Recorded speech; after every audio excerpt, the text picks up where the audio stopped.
Music presents.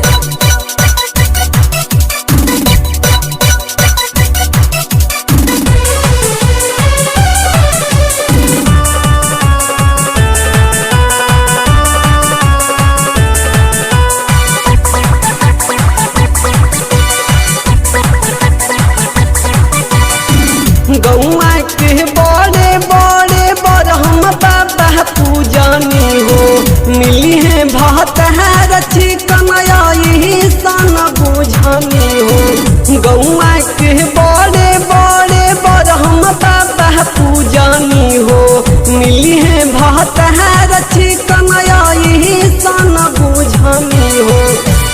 सखी रे धके जो बन मोरा डोले पिया बकलोले मिलल ना आजात भद से जिया पछिल तोले पिया बकलोले मिलल ना।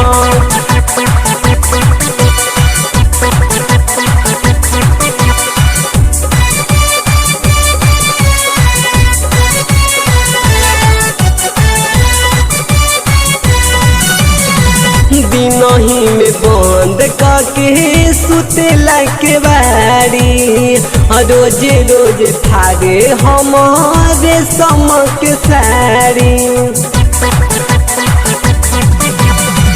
दिनही में बंद करके सुते लाके बारी रोज रोज थारे हमारे समक सारी।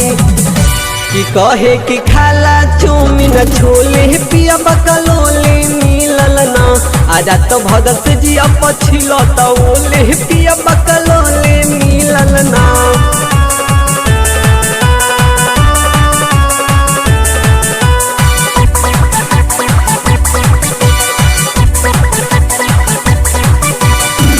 मिले नहीं सखी हमारा कबहू सुतार हो एक निमन रहे नैहर के भतार हो।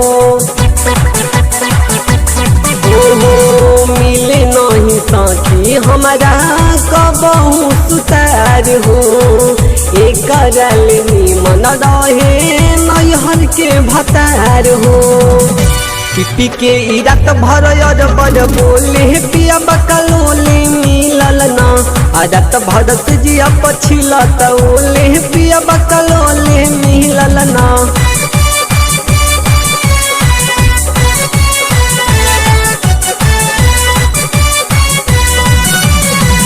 कैसन बारे नतिया छोटुआ देवरा दिन भर रहे खाली घर के भीतर हो।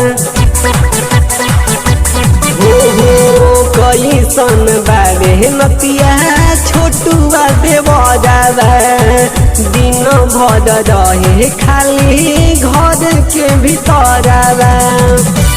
अब तो ससुर में के बोले पिया बकलोले मिलल ना आजा तो भद से जिया पछिल तोले पिया बकलोले मिलल ना।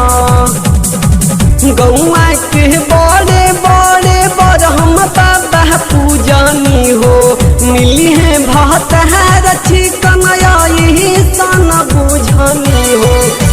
सखी रे धके जो बन मोरा डोले पिया बकलोले मिलल ना आजा तो भद से जिया पछिल तोले पिया बकलोले।